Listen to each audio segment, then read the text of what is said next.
The Albanese government is being encouraged not to follow the US in introducing COVID testing requirements for travellers from China. Tourism and higher education leaders are warning of the potential effects on critical markets worth tens of billions of dollars should Australia join the Biden administration, Japan, India, Italy, South Korea and Taiwan in requiring all travellers from China to test negative on arrival. Joining me now live is Shadow Trade and Tourism Minister Kevin Hogan. Thank you so much for joining us this morning. Where do you stand on this? Should Australia follow suit?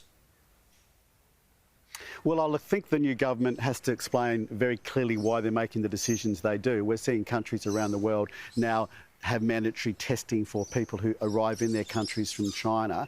So I think the new government needs to explain very clearly why they're not doing that here, the reasons why they're not doing that here. We all want everything to go back to normal. Everything is sort of back to normal domestically. International tourism is still way down. I'm excited for Chinese nationals in Australia, Australian Chinese, that they are going to be able to go back to China from January the 8th and not have to go through quarantining there. So we want this to all be back to normal. That being said, they need to give very specific reasons why they're not following the same things as other countries and the medical advice they're getting. OK, so do you believe then that we should implement this testing on arrival, a negative test on arrival?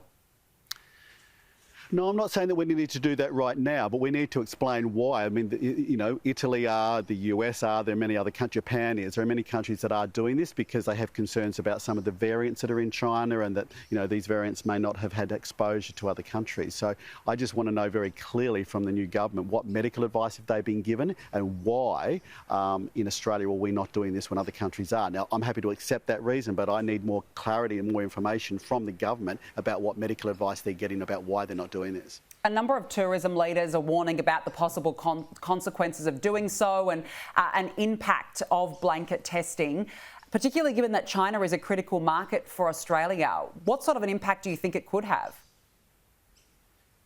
Well, look, big. I mean, it has. I mean, we are waiting and we're excited about the Chinese market coming back into Australia as tourists. I mean, they were our biggest foreign tourism market pre-COVID. So they haven't started coming back yet in any numbers. So look, we're looking forward to that. Another related issue to that is foreign students. They were our biggest foreign student market too, the Chinese market into our universities. So look, we're excited about that starting up as well. But having said that, we need more information from the new government about what medical advice they're getting, which means they're not doing this. Let's move on now. I want to ask you about trade. Anthony Albanese has come out this week saying that the previous government chose not to engage with China. Did the previous government not try hard enough? Look, I think this, you know, I'm terming this sort of a sneaky Albanese comment. He knows that's not true. We as a previous government were always trying to have dialogue with China. They chose, and it's well documented, they chose to stop talking to us. We were through many channels, through ministerial channels, through departmental channels, we're trying to keep a dialogue open with the Chinese government. We were encouraging that. We said we needed to do that. So for him to say that we chose not to have dialogue with the previous government is a sneaky comment. It's a sneaky Albanese comment. And look, I'd add that I think we're seeing a bit of that type of behaviour. We saw with the new government that they were sneaky about their extreme industrial relations laws, not mentioned during the campaign, not mentioned at all, and they brought that in as one of the first things they did. And we saw another sneaky thing this week from this government.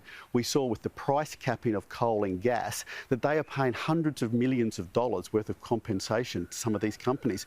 That's sneaky. They never told the crossbenchers when they were negotiating with them what those type of payments would be. So again, sneaky Albanese comment about the fact that we chose not to have dialogue with the Chinese government. It's just not true.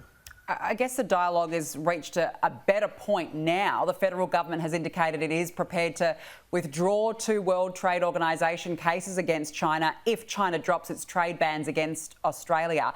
How likely do you think that China will be receptive to this?